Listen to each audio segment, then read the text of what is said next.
Alright, what's up, nerds? Let's do this. I've got. Who have I got? Fyreheart, ObsceneFork. We are on Royal Blood for this top drawer first round match. Let's zoom out. This is ObsceneFork playing Terran in the bottom left of Royal Blood and Fyreheart as our Protoss in the top right. So, Royal Blood. Yeah, I think I mentioned this previously. It's actually not that far across the map, Royal Blood. So there is definitely potential for cheese in this map. But I don't know. Oh, ObsceneFork, this guy's just chilling. I don't know what was happening there. Yeah, ObsceneFork doesn't appear to be building a depot. And that is of some concern. Is this going to be gas first? Look, what? He's just looking at the gas. He isn't even building anything. Look at him. What the heck, like? What is this? Oh, there he goes. Get involved, little dude. Yeah, building the gas. This guy just standing bored with his, like, he's got his drill hand ready. He's like, look, I was born with a drill for a hand and not even using it. He's got his little clamp there, just chilling out. So eventually we're going to see a depot, and that is a great relief. But it should have been first. It should have been first. You know, standard build order. Always be building the workers. As soon as the game starts, you're building the workers, and then it is supply. As soon as you can afford supply, you build supply, essentially. Whether that supply is in the form of a depot, in the form of a pylon, or if you're Zerg, it's going to be an overlord.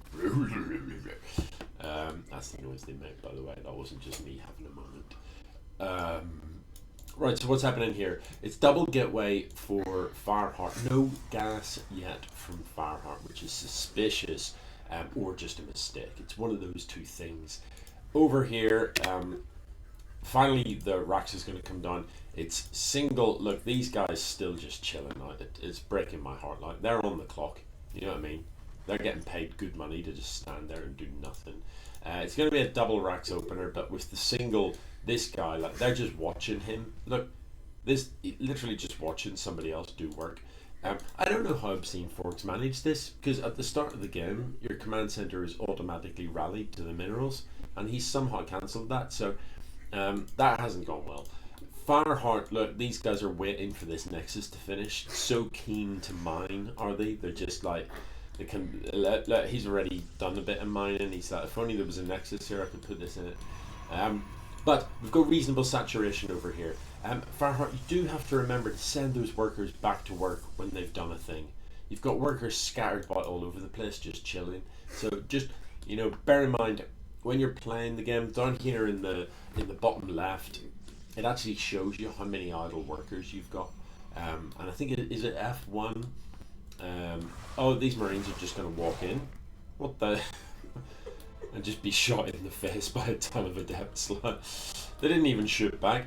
So maybe that was just a scouting exercise. I mean, arguably just the one Marine would have been alright. But I fear.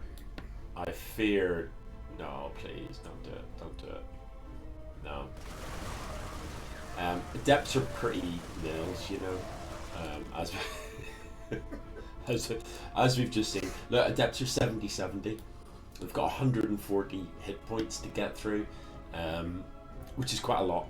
And yeah, that many adepts, as we saw, were pretty much one shot in the Marines. So you need to have a lot more Marines than adepts. I mean, to be fair, adepts take longer to build than Marines, and they cost quite a lot more. So, you know, in terms of army value, let's have a look. Oh, no, I can tell you that. What am I trying to find? Units lost. Yeah, in terms of army value, the two armies, even though they didn't look similar in numbers, probably were pretty similar. Or rather, the adepts probably were more in total. Anyway, oh god. What fresh hell is this? There's just like workers standing about doing nothing all over the shop. Look, 1, 2, 3, 4, 5, 6, 7, 8, 9, 10, 11, 12. It's got about 13 workers literally just chilling out. These guys, the Reapers, right, here is my pro tip about Reapers.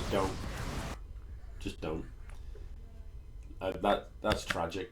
Here, let's see that again. Right, Reapers are very early game harass units, and they're good at that.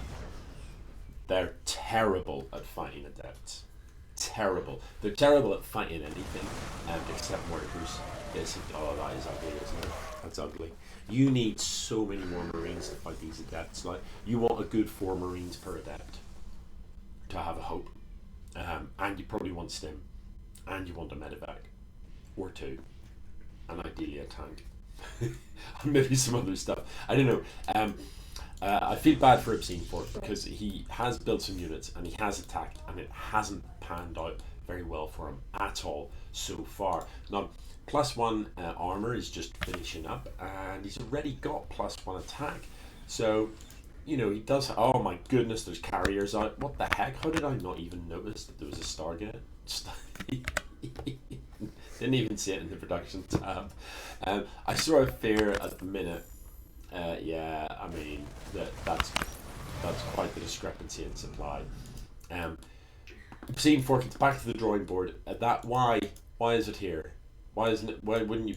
They even draw like these symbols on the map so that you can see where the center of your building should go. See, there's like a thing, and you've missed it. You've just completely missed it. It's all over here. Look. It doesn't say, and you might be thinking like, so what? It's not a big deal. But look, it means these workers have to take longer to walk across. And see this little gap? This guy, he's finished mining before the other one gets there, which means you're not optimally mining. I don't think it matters though, because ObsceneFork has ObsceneFork's got 5,000 minerals in the bank. You really do want to spend that. Just think, if ObsceneFork had turned all of those minerals into Marines, he would currently be having, what would he have, like 150 Marines rather than 25. And with 150 Marines, you know, you could totally go and kill a thing, couldn't you? I mean, like 150 Marines is a lot of Marine. If he just focuses the Nexus, he'll get it here. If he walk, oh god. Oh, that was look, there's still just blood and all that rank. Those Marines, that didn't end well for them at all. Yeah, Marines can fight carriers, but it requires micro. You need to make sure the Marines are focusing the big carriers, unless you've got overwhelming Marine numbers, in which case you can stim them and you can shoot the interceptors. But once there's like this many carriers on the screen, good luck with that. The interceptors are so fast, it messes with the AI, and the Marines get confused because they'll always shoot the attacking unit closest to them. And because the interceptors kind of do figure-of-eight type stuff, it means your Marines keep changing which interceptor they shoot, and so they never really kill any of them unless you've got huge numbers. So that was in the end pretty one-sided. I do feel slightly bad for ObsceneFork. You know, because they did, to be fair, they built units and they attacked. But when the first attack didn't work out, they really needed to reset and think, alright, those Protoss units are pretty tough, and I just got my ass handed to me. Maybe walking in the front door with the Marines is not going to pan out, and I need a different strat. Go around the back with medevacs. GG.